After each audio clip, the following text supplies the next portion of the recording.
Afternoon, everybody. It's great to see you. I know you have an awful lot of choices and places to be, so we're delighted that you're actually here with us. This is the Wealth for Health Financing Access for All. Hello to everybody who's watching online. If you're here in the room, can I recommend that whatever you text on, you use as your phone, whatever is your noisemaker, can you switch it to silent vibrate? Because it would be so embarrassing. This room is small and intimate enough for me to actually be able to see that your phone is still on, and I will mention that and make that part of the panel. That's not a good thing. So I will ask you, not off, just silent and vibrate, because we have two hashtags, and I can tell an audience who loves to tweet, and you look like an audience who loves to tweet. So, hashtag health finance. This is how you're part of the conversation. Hashtag health eval. Also how you're part of the conversation. So we're going to start in a moment with an official welcome. So you get a framework of what we're actually talking about. You will meet our distinguished guests, our fantastic panel, just behind me. And then also I want you to be part of the conversation. So I'm actually just picking up my pen here because I want to know what you want to know. Because if I know that now, then the conversation is going to go in a very good direction. Room? Any topics, hot topics you want us to touch on? You're giving me free rein? Okay. All right. Don't say I didn't ask. All right. That is the business end of getting ready. I also want you to have an official welcome. And that official welcome comes from Caroline Hyder. She's the Director General of Evaluation and Senior Vice President of IEG. Caroline, thank you. Good afternoon to everybody, and thank you very much. To see such a great crowd is wonderful, because this event is actually jointly organized by IEG, the Independent Evaluation Group, and the Global Practice for Health. We are organizing this. We as IEG are in this business because we have just completed an evaluation of health finance. And some of the messages were really, really important to us, and we wanted to have the conversation of our top leaders in the sector to sort of deepen the understanding of how do you use finance for health as a way to incentivize to get the best possible health services to the largest group of people possible. As you all know, the World Bank Group's annual meetings are under the umbrella of promoting shared prosperity, under the umbrella of eradicating poverty. And the traditional way of increasing health services is to build hospitals, to train nurses and doctors. But in our evaluation, we found that actually, depending on how you choose to pool the financial resources and the risks, depending on how you choose to purchase health care, and depending on how you choose to generate revenues for health care, it will have an effect on the distribution of how people access health and what health results you can generate. And so that is the spirit of this meeting.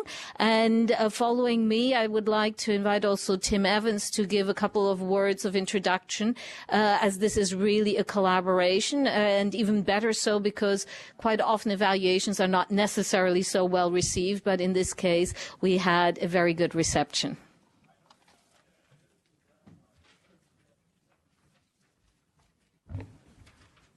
Thank you very much, Caroline. And let me begin by thanking IEG for a great evaluation and really providing the HNP global practice with a fantastic evidence base to begin its early career, having been established just over 100 days ago, with a magistro sort of diagnostic of everything that was good and perhaps not so good in the way the bank has tried to help finance the health sector.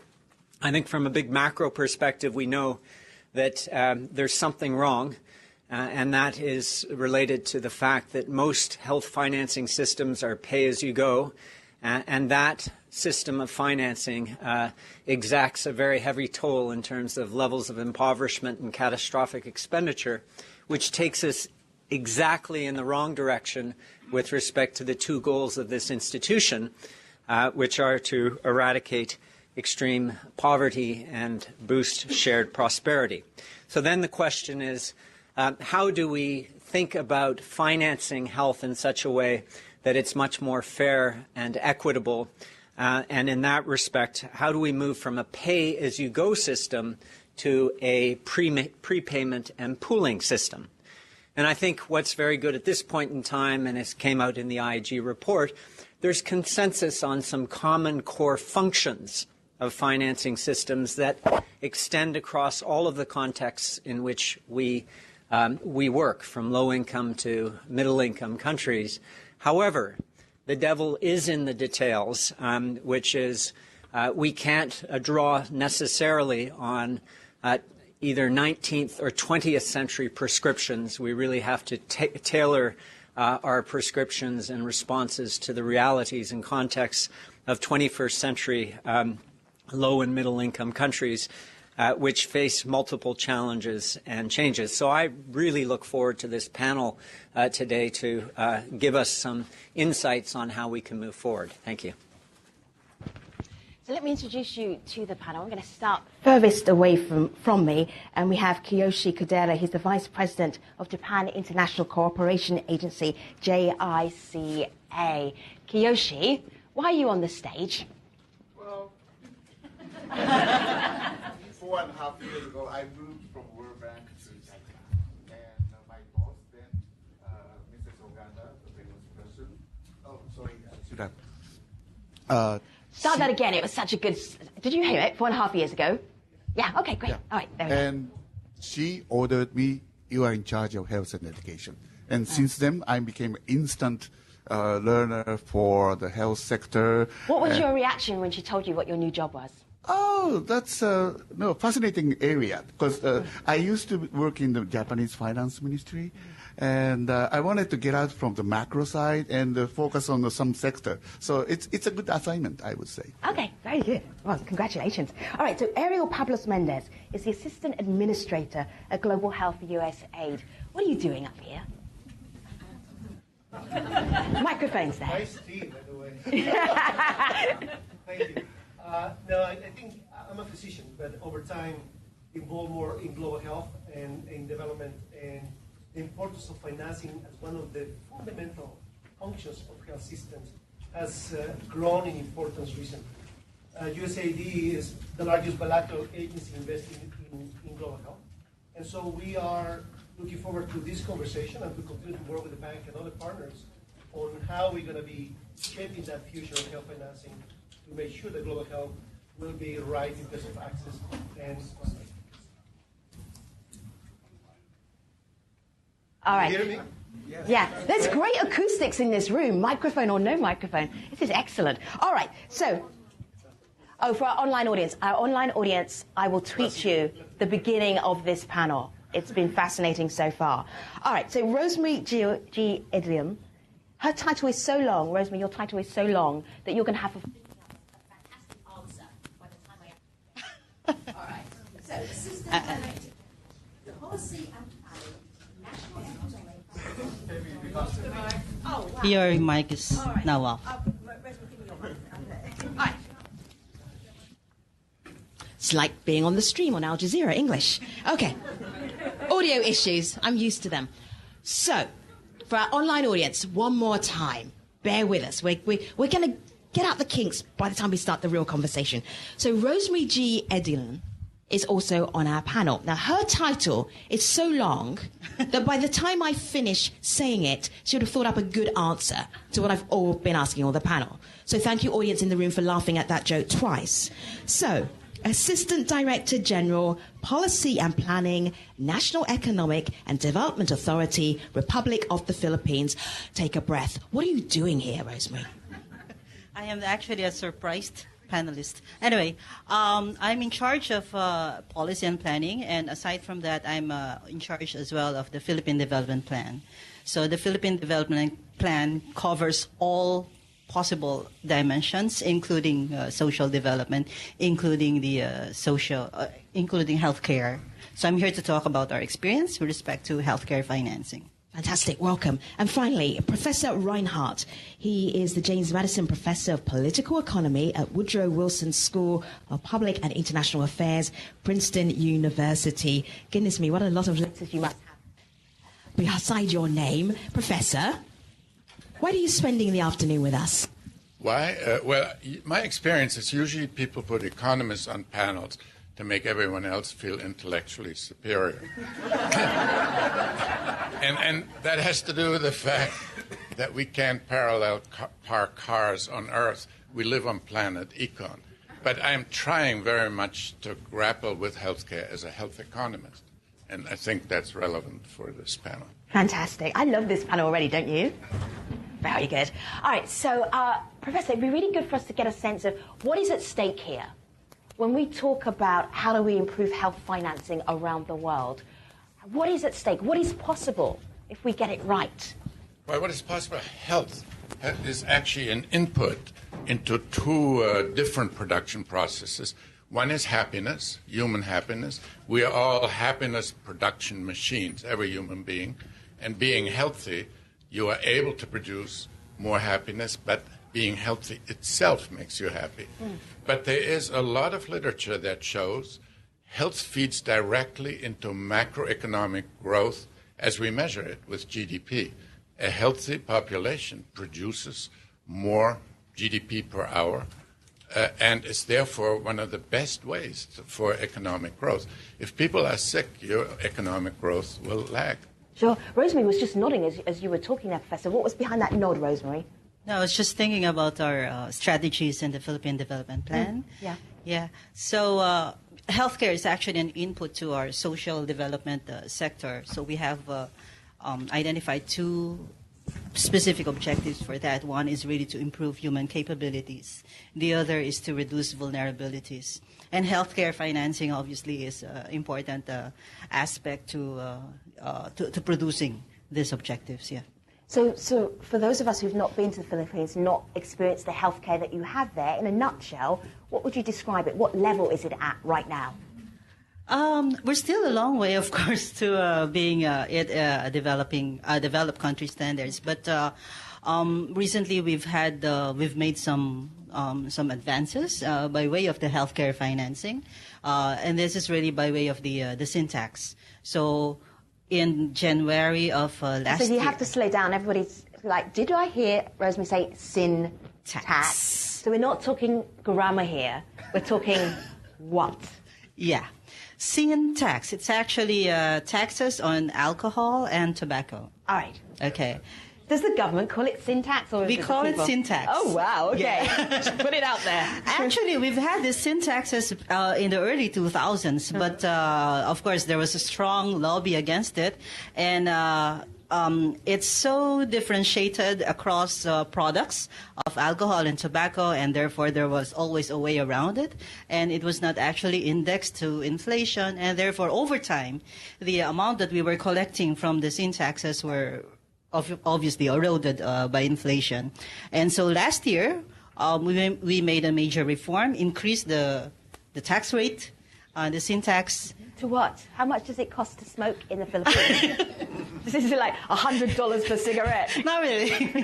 It's still quite cheap, actually. How much? Yes, I think I'm not a smoker. Sorry.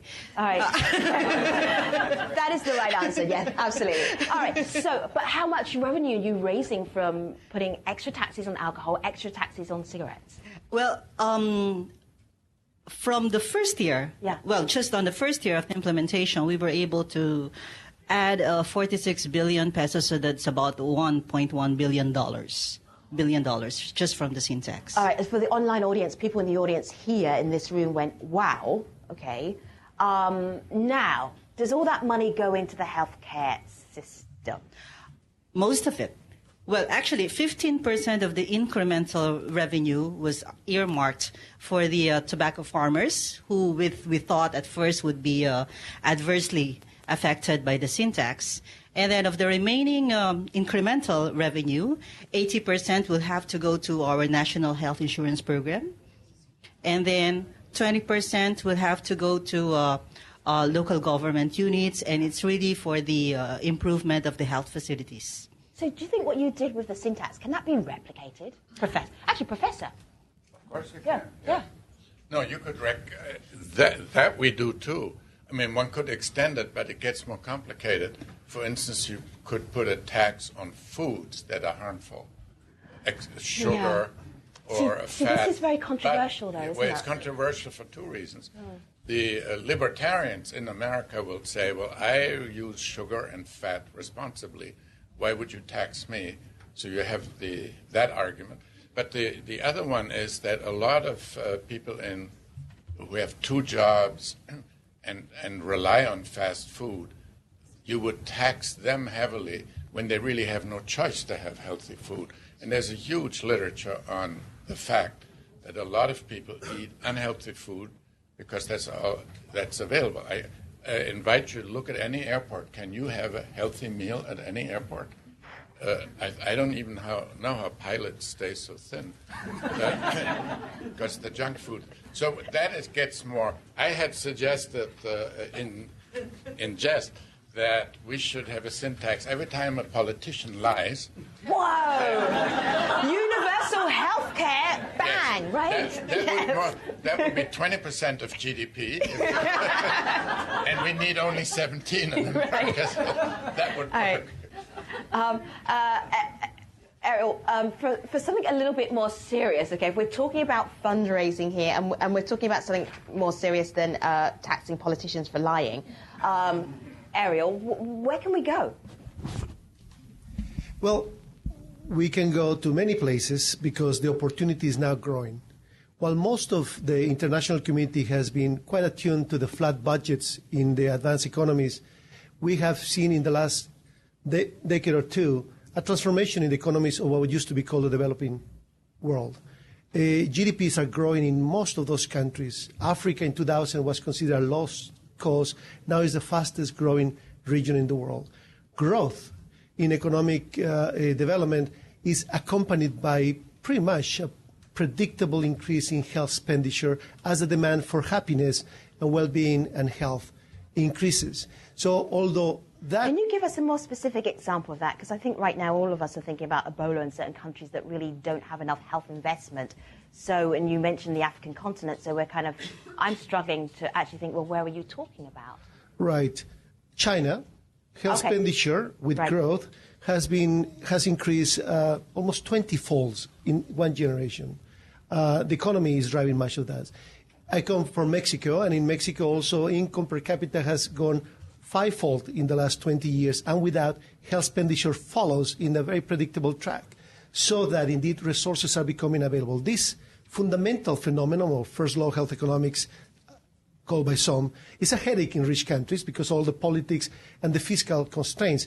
But for the rest of the world, it's a very welcome development. And the question is, how do we ensure that those resources are generated the right way, pooled the right way, and then buy the right services for all of the people?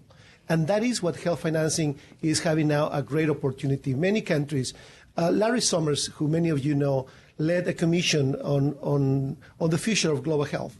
And many conclusions of that, it was mostly economists. I was one of the few physicians in the group.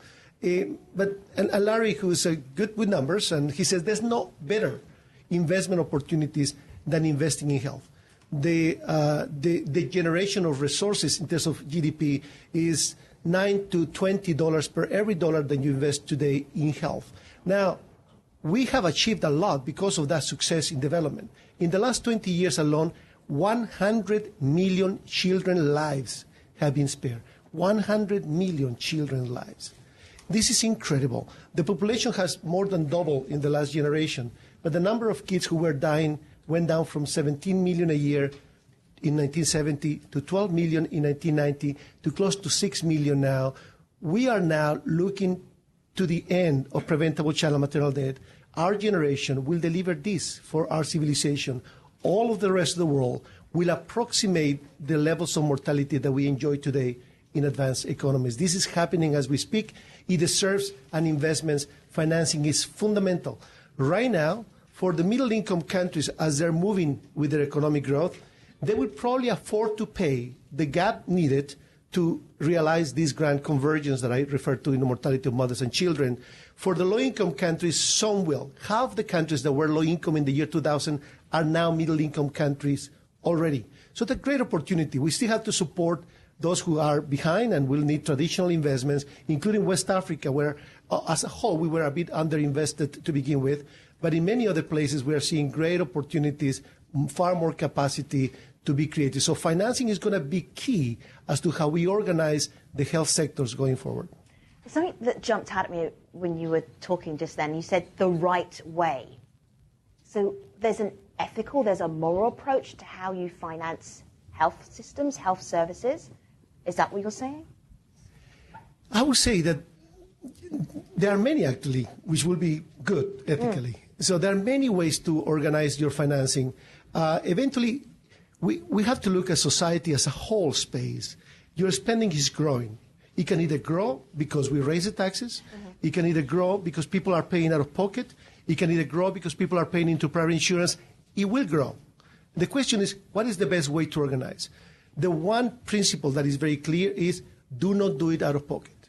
You can have private systems in the financing on the provision.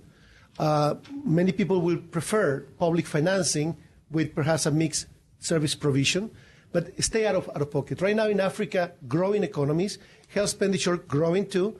50% is out of pocket, private sector. In South Asia, 80%. We need to decrease that to less than 20%. That is the reorganization in financing that we need to do. Money will happen. The economies will happen.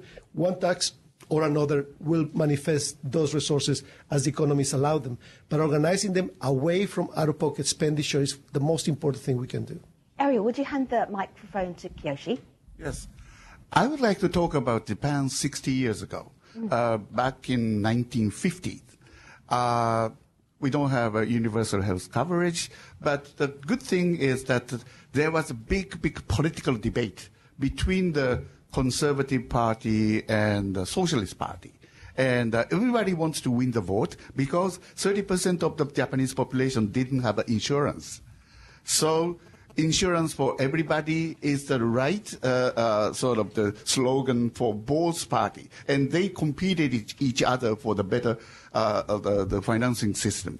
And by 61, we were able to achieve 100% universally, compulsory health coverage.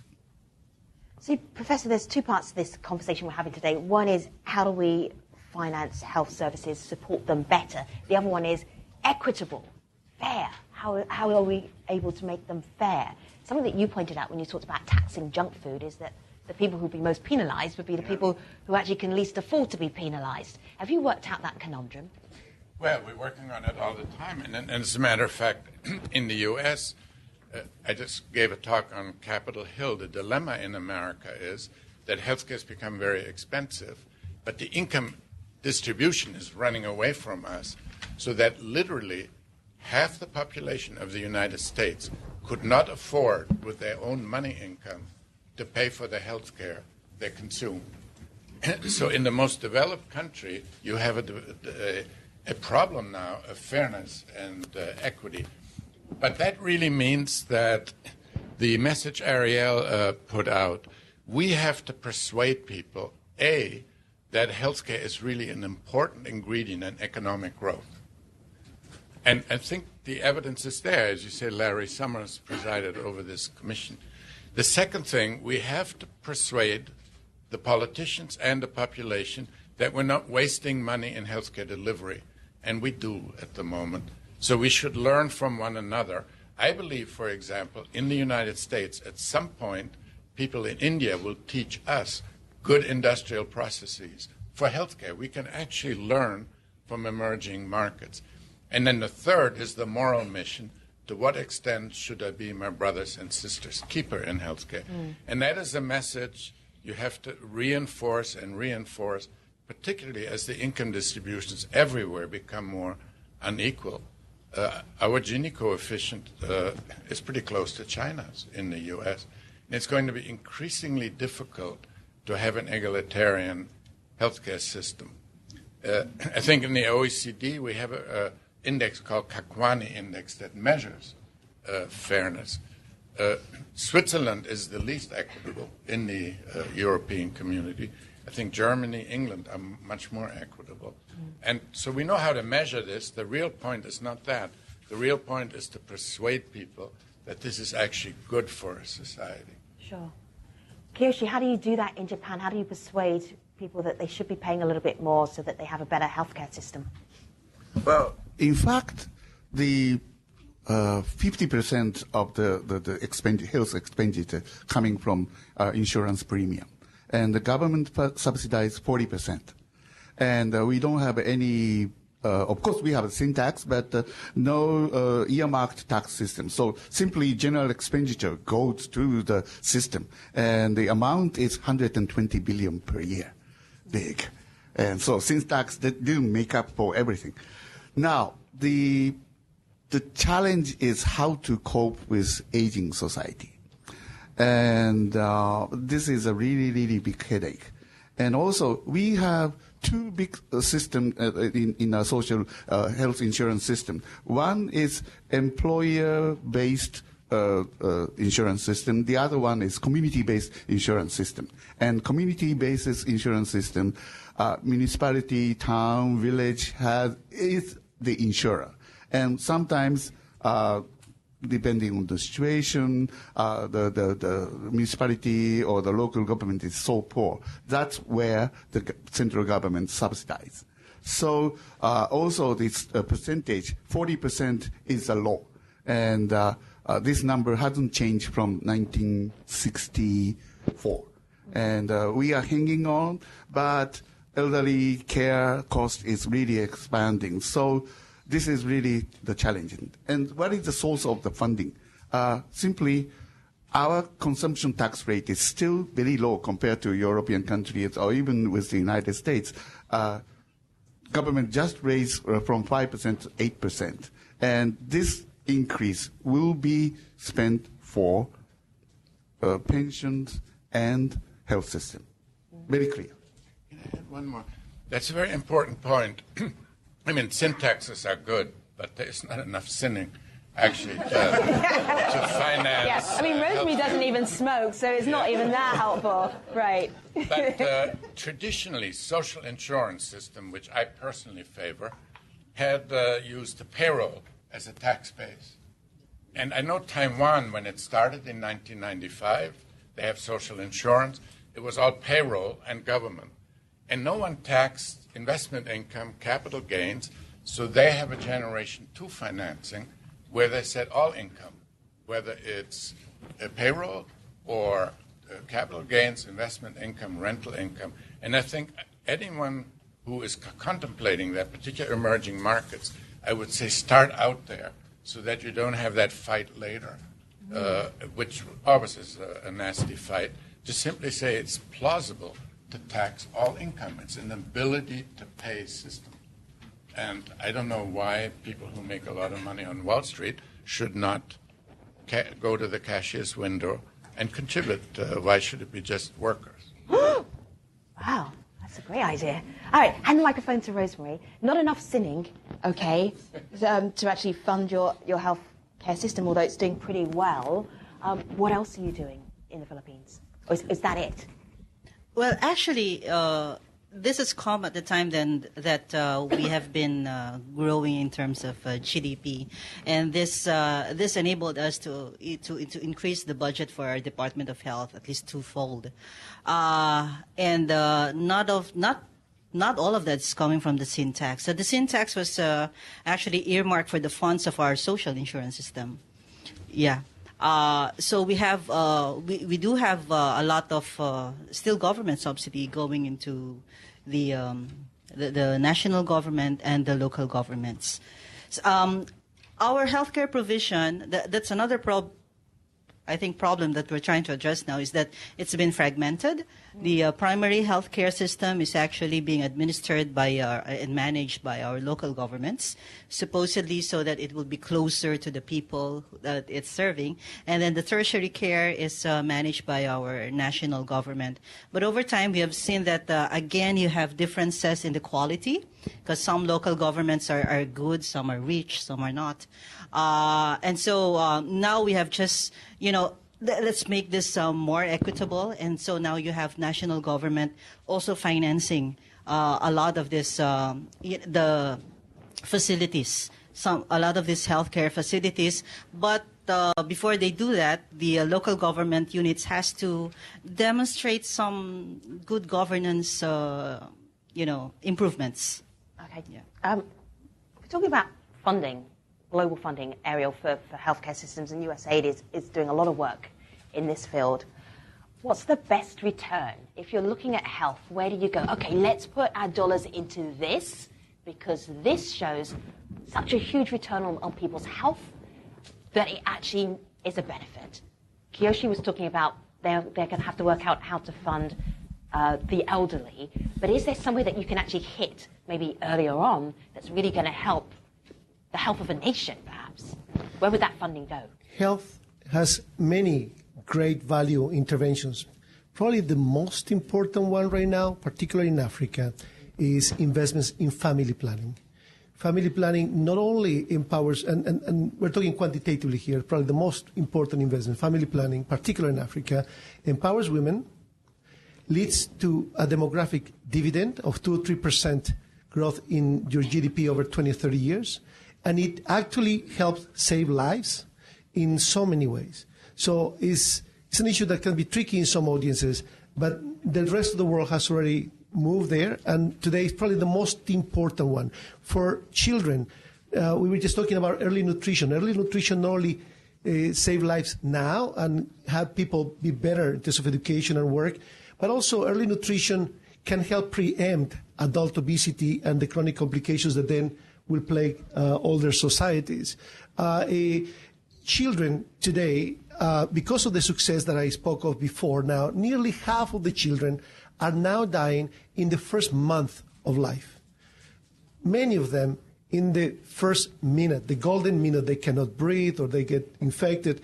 So there's a big mobilization now to begin to invest more on the newborn. We used to think that you need a neonatal intensive care unit. No, we can do a lot now with simple, very cost-effective interventions.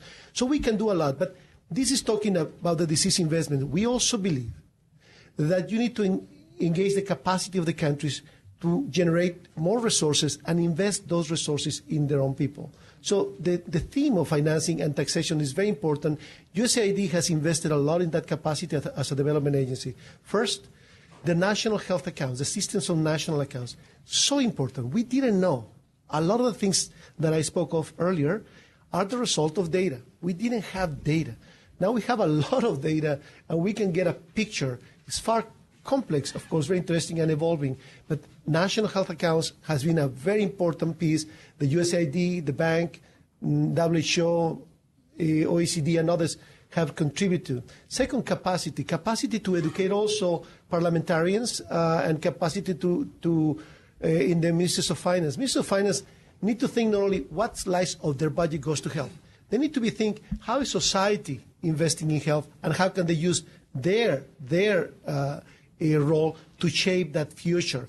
Right now, clearly, as you have heard from the table here, that the true north for health systems and health financing is the aspiration, the progressive aspiration of universal health coverage. 50 countries have universal health coverage.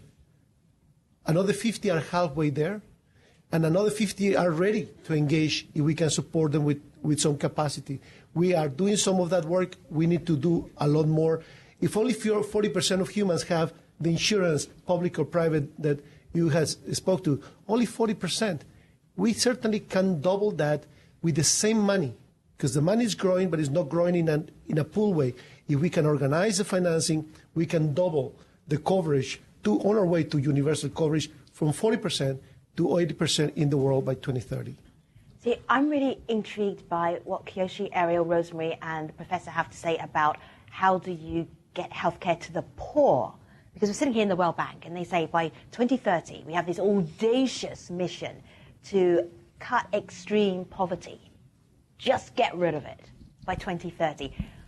Obviously, healthcare is going to be a key part of this. Kiyoshi, where would you go in terms of in Japan with the very, very poor? How do they get access to healthcare? Well, first of all, those who have no income under the government the employment insurance scheme, they can go to the doctor for free, and so it's very clear. And also, as I said earlier, the poor municipality, small and medium-sized enterprise insurers, they get more subsidies. And so, in a sense, Japan is very equal society, and I would say communist society. And we have also very heavy the property tax and inheritance tax. And so the raising the consumption tax is in a sense regressive, but the use of the increased consumption tax is for the poor. So it's very clear. So how do you decide? Is there a scale where you say, okay, you're poor enough to go to the doctor for free? How do you work that system out? Oh, we will issue the card, and right. You are entitled to get free medication. I'm just curious because you're looking very fit and dapper and fresh today. What kind of healthcare do you have? He wasn't expecting that question. I just like he's glowing. I'm just like, what kind of healthcare do you have? That's what we should have universally. You don't have to answer that question. No. Gold standard, I'm sure. Well, he's Japanese. Okay, hold on a minute. Let's get a microphone for the professor. Rosemary, give the professor a microphone. Go Well, ahead. you know, we had the World Bank, I think, developed this concept of DALYs, disability adjusted life years lost. And we always pitch it off Japan. That's the gold standard. And if we fall short, that leads to the DALYs. For example, relative to Japan, the U.S. has disability adjusted life years lost that in theory we shouldn't be losing. So whatever Japan does, it could be the health system, could be the food, could be that they live well, don't need sin taxes, whatever it is, they have the highest life expectancy in the world. Don't you have the most sentient 100-year-old people? Yes. Amazing. Wow, I'm moving. All right. Let's stay focused on healthcare for the very, very poor in the Philippines. What are the options? Yeah, we have actually, we have the two-pronged strategy for that. Well, first, I mentioned about the healthcare financing via our universal health insurance. And another really is our conditional cash transfer. So this is working at it via the demand side, because we have the supply side improvements. But we do have the conditional cash transfer, and this one targets the poorest of the poor. But as of now, it's already at 4.2 million households, and that's already about all of the probably almost all of the poor in the Philippines. As a condition to their getting these transfers from government, they have to make sure that their children go to school, and then the mother and then the child will have to go to the healthcare facility at least twice a month. So, and they get an attendance slip for that. Right. So it's Yes. it's almost like you're kind of nurturing the community at the same time. But they have to do that in order to get the healthcare. Yes, in order to get the transfer as well. Transfer, right. Yeah, the amount, and is that the money. enticing enough? Well, there's some money involved. Yeah. Yes, okay. it is. Yeah. Right. Yeah. And then the compliance is actually pretty high. And so we're hoping that, this is investment in the young, and we're hoping that this, healthcare seeking behavior would continue until they grow up. Is there pushback on this, Rosemary? It sounds a little dictatorial. No, we're really after addressing intergenerational poverty, and we think that part of the problem is really poor health, like Professor Reinhardt said, and so we're investing heavily in education and healthcare for these children. All right, give us some global stories, Ariel, for the very poor and healthcare. How do we get around that problem? Well, that first, challenge? the very important point just made, that health is greater than health care or what the health systems delivers. Health is a greater social construct, and we need to keep that in mind to begin with. Second, I mentioned that health expenditure is growing with the economies growing on the whole, and that paradoxically, even though there's now more money for health, paying for that health has become the number one cause of impoverishment in most of the world. So as the international community set our eyes on the 2030 ending extreme poverty, we need to think of this as health financing is important not only as an investment, which we made a point, as a good thing for health, but also as a way to prevent that impoverishment. Today, that's very important. The first, even in this country, the number one cause of personal bankruptcies is paying out of pocket for health expenditure. A woman who before didn't have access now may have access, and this was in the newspapers. In Nairobi, a woman is bleeding after delivery, goes to the hospital. Her life is now saved. But then she's kept in a private jail until the family have to sell their livelihoods to pay for the bills. We cannot operate in these ways. So in terms of the actual financing for the poor, as you're saying now, it used to be, of course, development agencies were doing a lot of service provision support for the poorest, and we still do that in some areas. But increasingly, it's about addressing the whole of the system. And in that regard, just an issue. We all see universal health coverage as the way to address those inequalities, the access by the poor and so on. But an impulse that we may feel sometimes is to create an insurance scheme for the poor. Even well-intended politicians or leaders may feel, let us create an insurance for the poor. That's our commitment. Actually, although the evidence is still not quite clear on this, but my sense is you lock the poor into a scheme that is bound to suffer politically each time the fiscal cycles have pain. And so the best thing is to have a system that is more inclusive so that the majority of society, including the poor, belong to, and that you pay from general revenues for the basic services for all. So that if the rich can add a few more of that, that's good. But everybody's in. So the solidarity is so important for the political resilience of that financing arrangement to address the needs of the poor in the long term. Let me just remind you that if you're following this online, #HealthFinance and #HealthEval, this is for the online audience really, you can be part of the conversation, tweet us your questions. I'm going to start opening up this conversation to all of you in the room. It does mean that you will have to walk a little bit across that microphone, but as we're talking about health, just think of it as a few extra calories that you're burning up to be part of the conversation. It is your duty. All right, so let's start online, and let me just see where the questions are in the room. Time will go fast, so do you want to start lining up? Because then we can get through them. Great, loads of great questions. That means that I can hand this part of the conversation over to the people in the audience, which is great. Let me just start online, though. Syntaxes. People love syntaxes. It's actually caught people's imagination. Okay, syntaxes for healthcare, are they good or just penalizing the people who they are most supposed to help? Who wants to take that on? Rosemary, pick up the microphone. We have actually commissioned a small study to look at the what's been the effect of the sin tax. Of course, the first objective, by the way, of the sin tax is really to discourage the consumption of tobacco and alcohol. And what the study found is that overall in the country, there has not been a significant reduction of this sin products, but with respect to the poorest quintile of our society, there has been quite a reduction. It's from 35%, went down to, where's that? To 25% after a year.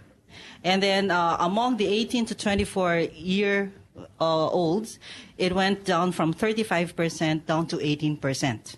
So, well, that alone, that means that we were able to make, a lot of the people, at least our target groups, healthier, I think. So when they all become healthy and drink less and stop smoking, then you actually lose a valuable source of funding for your healthcare. There's still the general taxes. Yeah. And okay. and we're also working towards what we call a Magna Carta of the poor, where it's really to cement that financing for healthcare for the poor. All right. Hello. Hi, I'm Alexis Walker. I'm a PhD student at Cornell. We've been talking a little bit about conditional cash transfers, and I wondered if you all could speak about cash transfers, non-conditional cash transfers, and that as an idea. We're still kind of new at this one. Probably Pablos would be a better person to talk about this because the experience in South America is far richer than ours. But in our case, what we do have is just a conditional cash transfer, and it's really, like I said, it's the objective is to address that intergenerational poverty. And apart from the cash transfers given to the poor households, they have to make sure that the children are going to school and that they are the health care is being given to the mothers and the children themselves. But Pablo's probably... So conditional cash transfers work in lots of the things we do in maternal and child health. Unconditional, just giving cash to the poor, is becoming a fashionable topic in our way to the end of extreme poverty, and it's a great conversation. I would say universal health coverage is very much about a cash transfer. There is a redistribution big time. And we made a point early on that in the United States, half the Americans could not afford health. If a household of 5 spends $8,000 or $9,000 per capita, that's $45,000 a year in health expenditure on average for a family of 5. That is the median after-tax income of the American family. That is how the Americans couldn't. So Obamacare and other insurance schemes allow us to do this redistribution through solidarity. So I would say that we are doing that. And universal coverage is a very good way to do it because it's being done for a particular system of provision of access to services. I think this, in our economics, we usually debate this benefits in kind versus cash. And economists have debated that till they're blue in the face. My view, though, is that benefits in kind are easier to do because in our country, at least, and maybe in others, the typical voter does not want to maximize the happiness of the poor per dollar taxes they pay. They don't care about that. They want the poor to behave in certain ways, so they make conditional transfers for education. So, Professor, what do you? Let's be very direct here, and I want to make sure I hear you very clearly. The poor behave in certain ways. Spell it out. No, I mean, it's just simply they could maybe make smarter decisions with it. The economist's argument is you should maximize the happiness of the poor by giving them cash and let them allocate the cash. And if they decide not to use health care but something else, then if it makes them happy, let them do it. But you typically find voters, they don't want to pay that kind of cash. For example, this would mean giving a low-income family on Medicaid an annual cash amount close to $18,000 in cash. I don't think you would have a constituency for that in the United States. But if you were to say you give them Medicaid, free health care, we do that. So from a political point of view, this is a very dangerous path to go down because people will ultimately suspect the poor may not manage that cash well enough. Next question. Hi, I'm Katie Malouf Boos with Oxfam International, and this is a fantastic discussion. As we can see with the spread of Ebola, we cannot wait to deliver health services for the poor. It's coming back to bite us all. And a lot of discussion about extending universal health coverage talks about choices that we make on the road to universal health coverage in terms of prioritizing social health insurance systems, for example. In Ghana, several years ago, the World Bank supported a system where social health insurance covered both the formal sector first, as well as a targeted portion of the very poorest. And the problem with that is that it's quite regressive in terms of prioritizing the formal sector people who are already in formal employment. And then there were a lot of difficulties in targeting the poor properly. The Ghanaian government had very limited capacity to do that well. My question is, how can we really prioritize financing that is truly universal, that covers the poor and the entire society from the outset? As Mr. Pablos Mendez said very eloquently, you have to work on building that social contract so that everybody's bought into getting people all covered. Okay, so I'm going to stop there because I have a very bad memory, and I'm just about remembering your question. So we're going to stop with that question because it was great, and then let the panel answer. All right, truly universal healthcare? How can we do that? Solidarity is not a given, right? And it has waves. Sometimes we get moments of solidarity.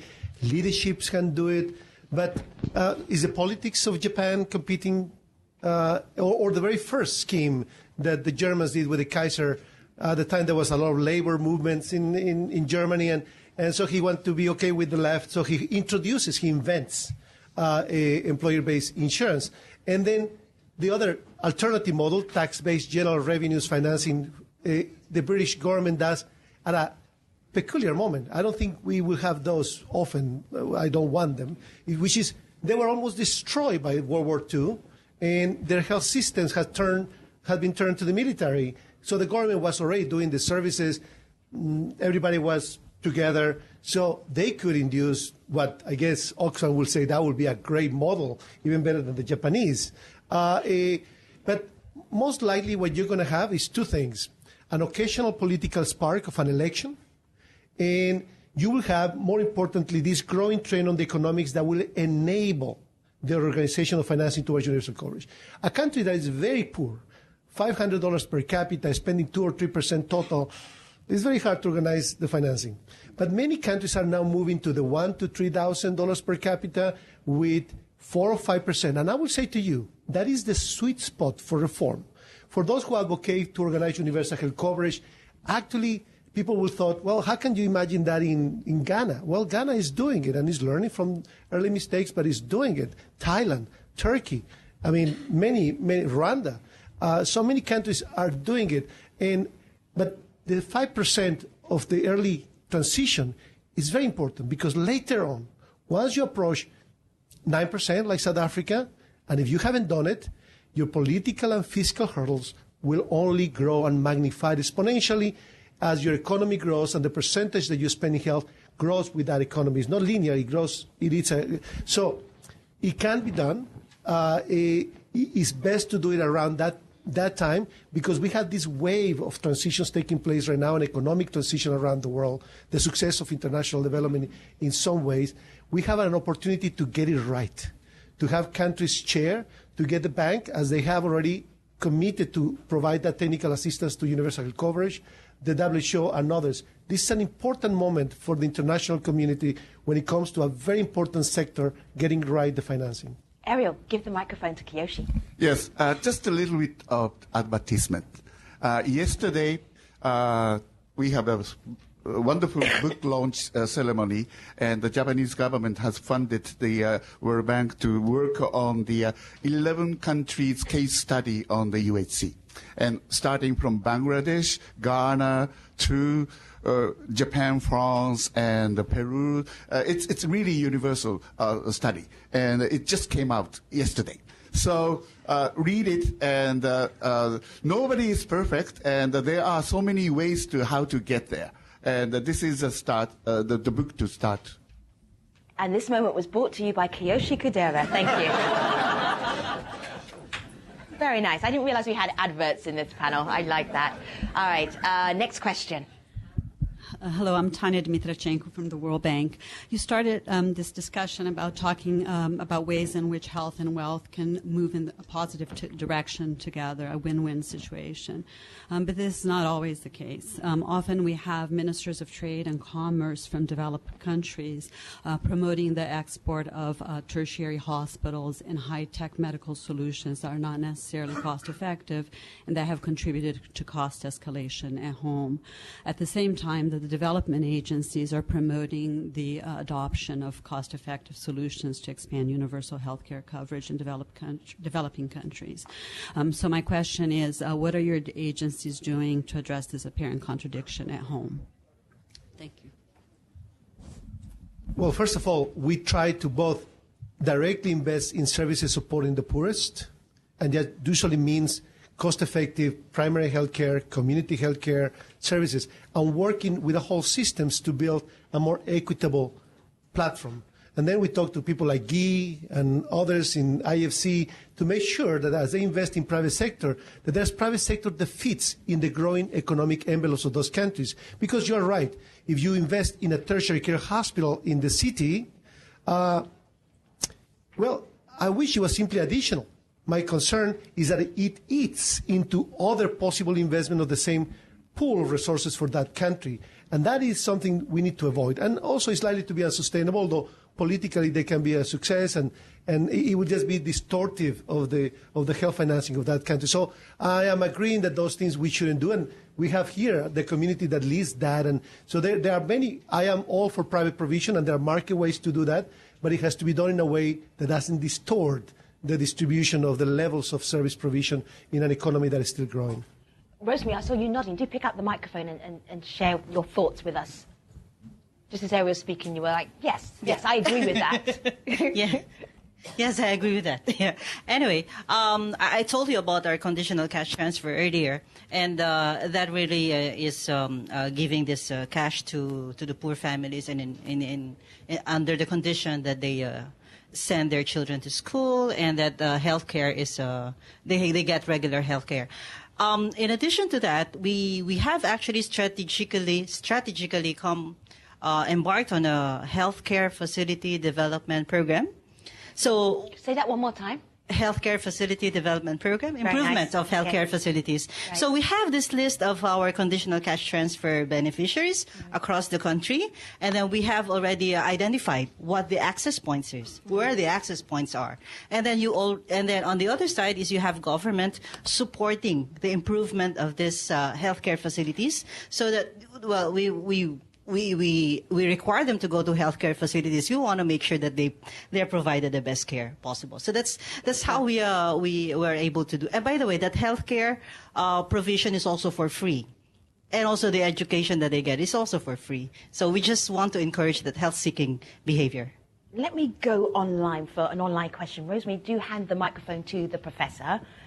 Professor, this question I'm going to aim at you. What skills are needed, and what areas of research will best help grow universal health coverage and financing for it? Well, actually, I believe the World Bank has done an enormous amount of work in it. I think, by and large, we know what to do. The problem is really much more political of getting this done. For example, on this very topic of having some hospital absorb all the resources, I'm not adverse to having the elite, the rich elites in these countries, having their own game. But they should finance it totally out of pocket. There should be no public monies in it, because you will not be able to avoid it. Otherwise, they'll build something, claim it's for everyone, but it's really high-tech, and then they have cost-sharing that'll program the poor right out, and they got themselves facilities that are half-tax financed, which is the worst of both worlds.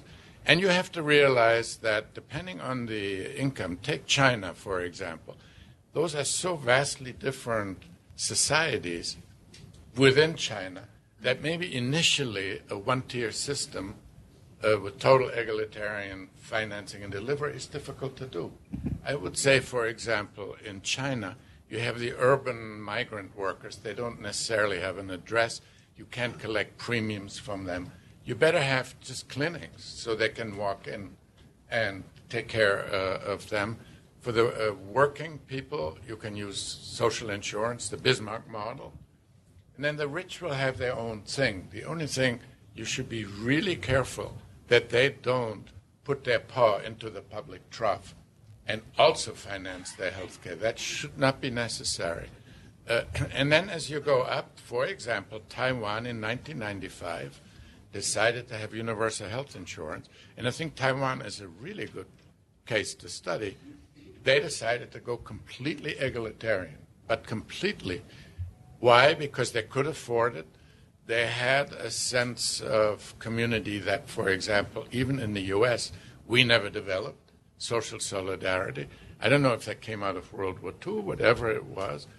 And they had from Japan a social insurance system for 40% of the population. So some of it is really customized by country. I think it's very hard to have a universal prescription. You really have to look at the country. What is the fiscal capacity? How much sophistication can we afford? And if people want MRIs for every headache, you can't afford it there, and that should be done privately financed. I think it can be done. And the World Bank has done more work, concentrated work on this. Remember George Schieber? Remember the name? He did a whole a book on financing, which I use in teaching, actually. It's so good. So. Next question. May I just add the point of this? On that capacity, In a moment. we often speak of human resources for health, and in the development arena, particularly community-based health workers, but also doctors and nurses and the migration. But there's a very important human resource for health, that is the stewards of health systems. And that is a capacity that is very thin in many places. We need to invest, I'm not one, but we need to invest in health economists. We need to invest in health policy experts with degrees, with formal trainings to support the ministries, the think tanks of countries, to have the stewards of the health systems be well endowed in terms of the capacity, and also a sense of identity, a stronger sense of global identity for the stewards of health systems. We will need that for this big transformation that we are now in the midst of. I should have mentioned. You're a patient woman. We'll come back to you. Stand by. Akiko Maeda in the World Bank, right. I think, co-authored that was George Schieber. Just in fairness, I should mention it wasn't just George. You can tell he's a professor. Okay. Let me just hold on. Yes, we're ready. Okay, next question. Well, actually, that was wonderful. My name is Heather McLeod, and you just sort of addressed my question, which is who's responsible for financing the education and training of the healthcare workforce? The overall health workforce, the education, training, deployment.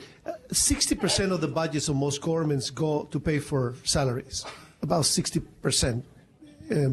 Varies around, but that the actual production force, many countries are transitioning from what used to be the responsibility of the governments to have to an explosion of private universities, where the demand for many of these careers are growing. If you look at Brazil and India, they now dwarf the public institutions with private universities. Who is responsible? Is the demand is growing, and societies figure out ways. To the extent we are mindful that the demand is going to grow, we can be better at planning for that demand. If we don't, it just happens big time in ways that people then get surprised. See, I was listening very carefully. Did you hear who was responsible in that response? I didn't. Did I miss it? No, I didn't hear. I didn't hear who was responsible. Society and the markets are speaking up today. It used to be that the governments thought it was the responsibility, and the ministry often took from the Ministry of Education the role of supporting the schools of medicine and public health. But with the economies growing and the demand for health is growing, is now an explosion. And what I said is, those who feel responsible in the government, if you think that that's what the responsibility should lay, should be thinking of that growing demand, because unless they adjust their future plans for that growing demand, they will always lag behind, and the private sector is going to take it over. And that may be just the right thing. But is that driven for someone was responsible? Well, I'm very excited now, because I feel like we have a debate going on, because when you said society, Professor said no. So now. There you go. Okay, why? This is what I teach my students. Of course, I'm an economist. Yeah. We believe an MD degree or nursing degree is human capital that belongs to the people who have it grafted onto their skeleton or pumped in their brain. They can do with it what they like. They can emigrate. They can work on Wall Street, and so on. So the way we economists think, in the first instance, there should be a human capital market where they could borrow. Maybe the World Bank should develop it, where they could borrow and finance their own education. That would also discipline the medical schools, who I believe charge too much. Then secondly, if these MDs or nurses then do the kind of things society wants done, you repay their loans. So if they go and work in rural areas for every year, they would pay right off $10,000. Then you have leverage and get them to do what you want done. But what really sort of eats the heart out of an economist, that somebody got a fully financed medical education and then works for a hedge fund on Wall Street. And that happens with some regularity. Or I have always thought we have a lot of nurses from the Philippines and doctors. We Americans should reimburse the Philippines for the human capital that they pay. So that's how we think, very simple minds. If I may add to that. No, I was about to second Professor Reinhardt there. Because it's a very tricky question, because like in the case of the Philippines, we have the University of the Philippines College of Medicine, the top-notch university in the country. And it actually exports practically almost 100% of its graduates. And the students there actually, when they study, they only pay 10% tuition. It's heavily subsidized by government. And then we have a particular case where almost all the, the top 10 graduates, they just left right after graduation. Why do we subsidize it? Oh, hold on 1 second. This is here for the online audience. Okay. Now I have to exercise. No, I was just going to ask, why do you subsidize it then?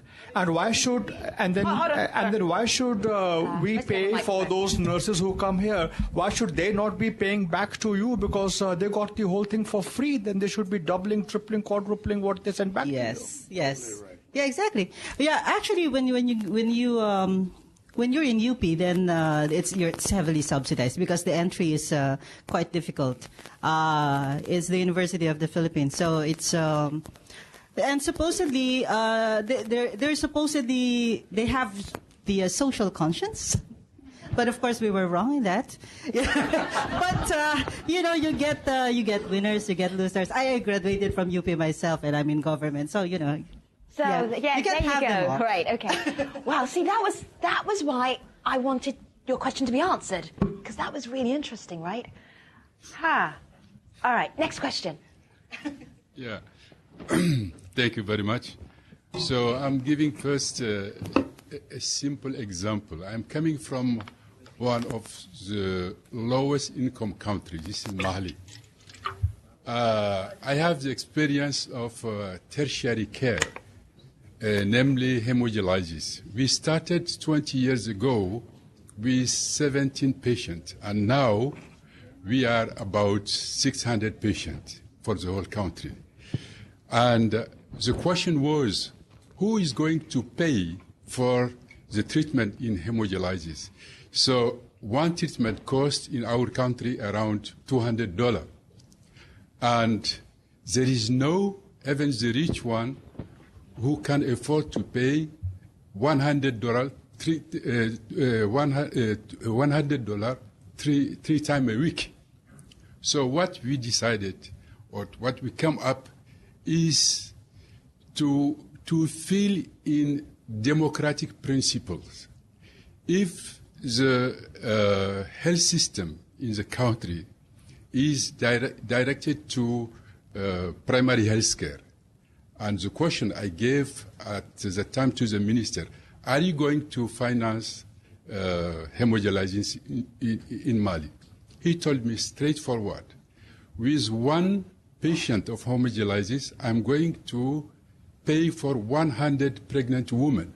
So there is no need for me to do hemodialysis. So, okay. But the need is here. Should we take away those patients who need hemodialysis and just take pregnant women? All right, I'm going to ask you to stop there, because that's a great dilemma and a good way to jump to the panel. Benefits package, what gets covered, is a very important question. You have to always be mindful that there are trade-offs as you decide who gets what. And so being mindful, I think you also have to be very respectful, and the international community is, of what the social preferences are in a country. There may be a reason why certain things people believe they should cover, and is their society, is their resources. But you also should look at the cost effectiveness of what you are covering. And then there is an additional factor in very poor countries. There are supply constraints. That is, we could approve neurosurgery will be covered in Mali, but there's no neurosurgeon to do the neurosurgery, so there's a supply constraint, so you will not have it, even if you were to cover it. Very interestingly, some of the successful programs that are evolving in Ghana or Thailand, they initially had what they call a negative list. Instead of stating the things they will cover, they stated the things that they will not cover. And it was a very short list because of supply constraint and others. But in the initial history of Thailand, which is one of the best, well appreciated and described universal coverage schemes, they did not include hemodialysis. They include peritoneal dialysis. And it's only recently, as their economy has grown, that they have now included hemodialysis. So it's not a black or white forever question. But in the meantime, if a society can maximize the happiness by doing many things that are saving lives and creating happiness versus other things that are also important, it's a very difficult trade-off. In poor economies like Mali, where health expenditure is still less than the $60 that you need to buy the basic life-saving interventions, you have to be so good at spending those $60 because any bad choices will mean a lot of lives will be lost. So it's a tough thing for you guys to debate, but the evidence base will be clear that it's probably better to invest in saving many more lives. But if the society, for some reason, makes a choice, I guess that has to be respected too. That's a pretty clear answer. Save more lives. Yeah. Did you like it? You didn't like that answer. I know you didn't like that answer. I like it. All right, like good. Because then the next person behind you has got the next question. Thank you so much. Very good. All right, we're running out of time. Normally I'm much kinder. I'll be very short. On a Monday, I'm kinder. Ibrahim Shihar, I'm from Deloitte. I just have a question maybe for Rosemary and Ariel. You're talking about the universal health coverage, and I don't think anybody here disagrees with that.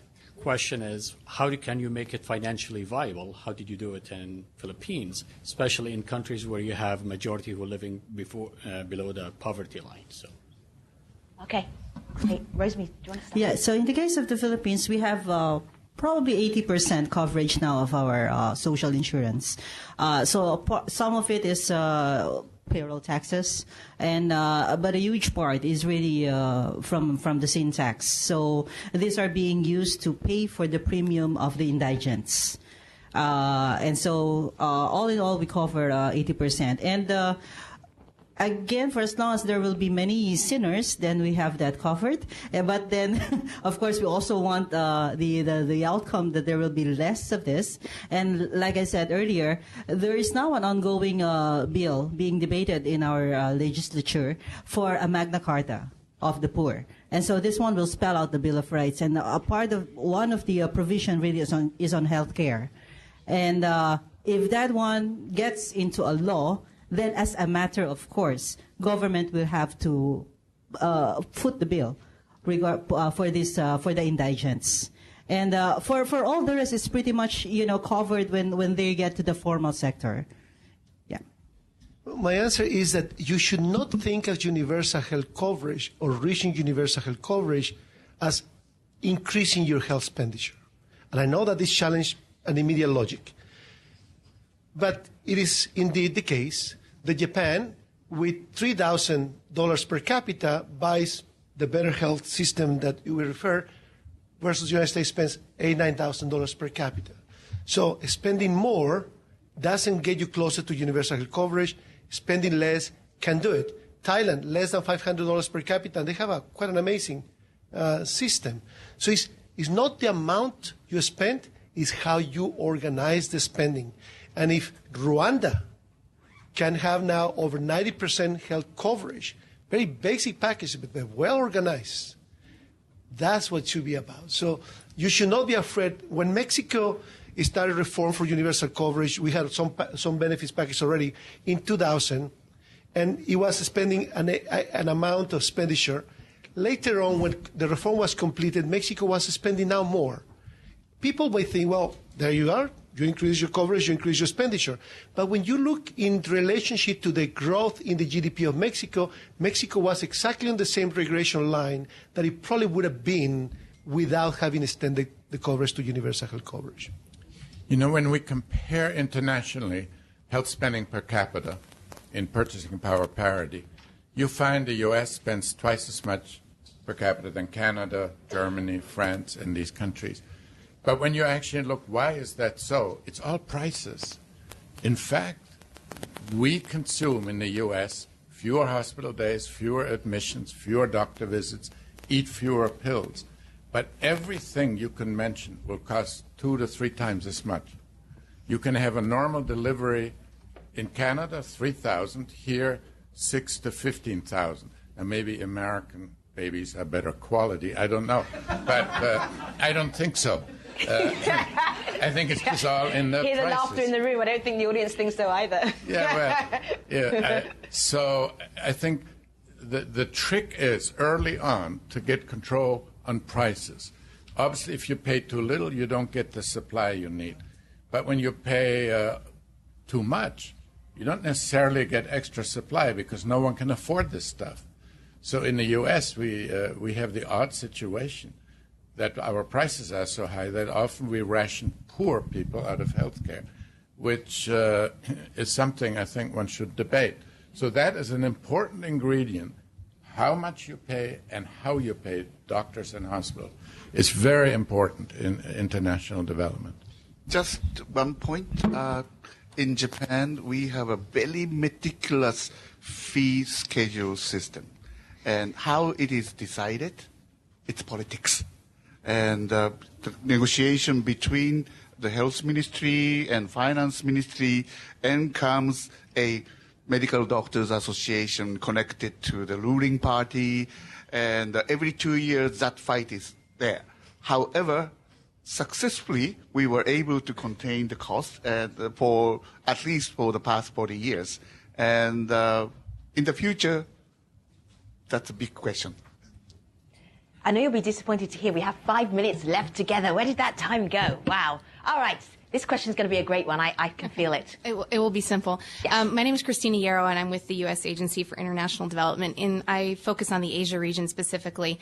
And I think I enjoy hearing all of you speak, but I keep thinking about equity, this access for all piece of this. And earlier today, I was reviewing an article that talks about the pro-poorness of government health expenditure is really significantly and positively correlated with good governance. And I think this is just a critical issue, and it's a matter, we all hear all the time around universal health coverage. It's political will. It's good governance. How do we deal with that? We're the donor community, the international community.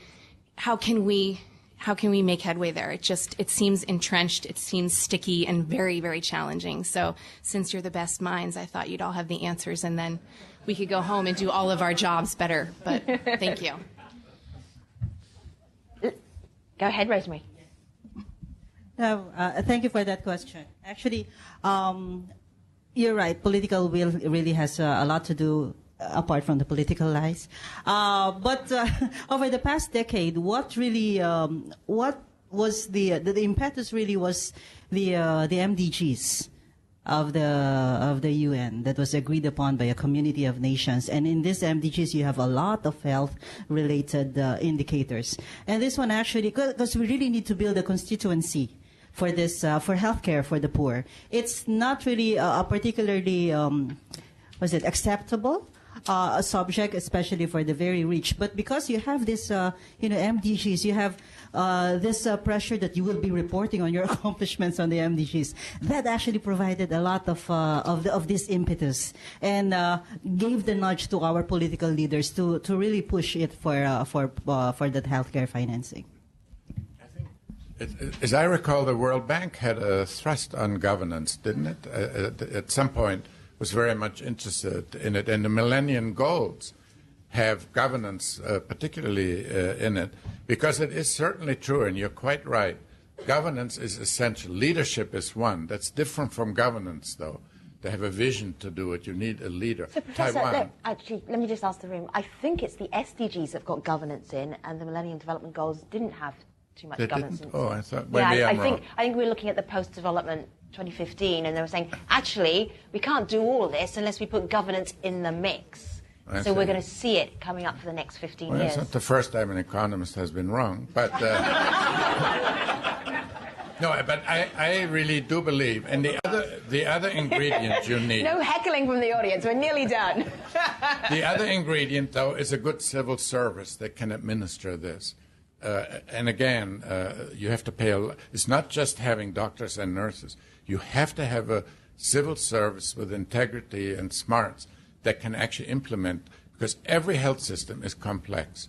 So you need very smart people. If I may add a point on the civil service part, in many developing countries, there's oftentimes the ministry believes it's the responsibility to provide the services, and if they could finance, they will just expand the footprint of the provision. Unfortunately, many countries are waking up to the fact that in Africa, 50% is already private. In India or Burma or Bangladesh, 80% is already private.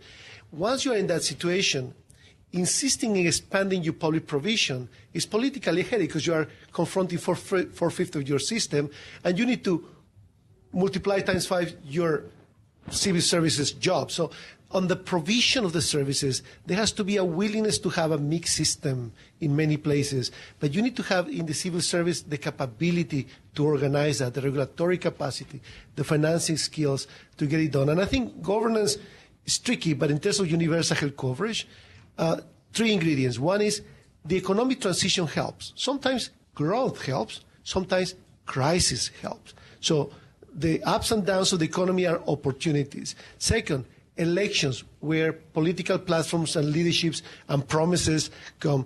And third, you need technical people who are champions, people who understand this, who care for this, who are capable, empowered to have the evidence in the country and the social mobilization of various sectors to make sure the politicians, when the economy goes up and down, come through. You know, this panel is called Wealth for All, Wealth for Health, Financing Access for All. And before you go, I actually want to leave you with some very inspiring words that won't be my words, they'll be the panel's words. Kiyoshi, if you had to say one thing that would actually help us, your takeaway from this conversation, what would it be? The sort of thing that would make the crowd rise to their feet and applaud you. Well, the English is not my mother tongue, so I would say more finance to the health sector where the governance is good, and the governance cannot be improved overnight, and be patient, but everybody has to agree to the direction.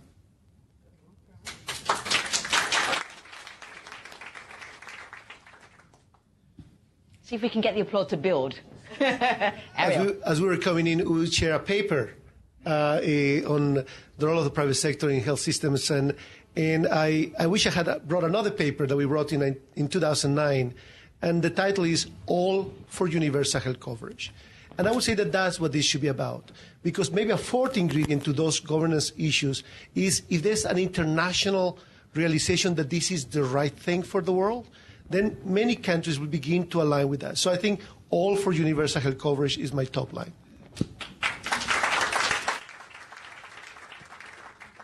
Yeah, so mine is just a paraphrase.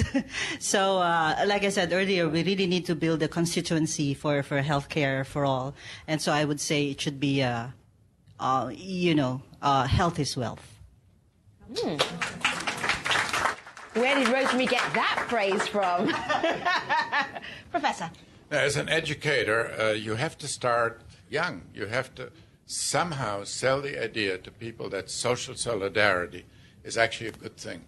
I mean, there's evidence that countries that have that are stable, prosper, and so on. And so you have evidence. And I teach it. I say there are all these different philosophies, Rawlsian ethic, libertarian ethic, etc. And I encourage the people, I don't want to tell you, my students, what you should think. But it is inexcusable that you don't think about it, number one. And the worst offense that you can do vis-a-vis me is to tell me I come from a long line of Democrats or I come from a long line of Republicans, because it tells me, you're telling me you can't think, because you should think up your own philosophy. And I think we don't do that enough to say, what is there actually to be gained for having a strong middle class, for having solidarity? It's the cement that makes a nation out of, otherwise people just share a geography. Healthcare and solidarity is the cement that makes a nation out of things. And you have to tell students to think about it. You know, I don't preach to them philosophy, but I say, you'll be damned if you get out of this course. There'll be an exam question on it, so you better know it. And I think, though, you can't neglect, this stuff doesn't grow. The reason social solidarity grew after World War II was simple. Those soldiers were on PT 109, Jack Kennedy, and a bunch of kids from the Ozark on the same boat that sank together. They came back with a strong egalitarian view that most things in life are luck, and luck should be shared.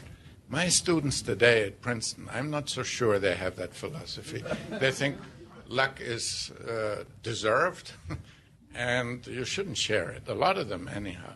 And I think that's a very sad thing. We were still talking about health, right? Okay. It's all about health. So, ladies and gentlemen, in the room and online, there are lots of places you could have been for the last 90 minutes. I'm so happy that you spent it with me and with our panel. My name is Femi Oke. You will see me on Al Jazeera, but more importantly, ladies and gentlemen, your panel.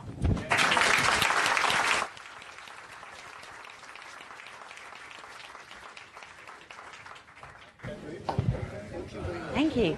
You are fantastic. Nice job. Nice job. Thank you very much. Very good. Very nice job. Thank you so much.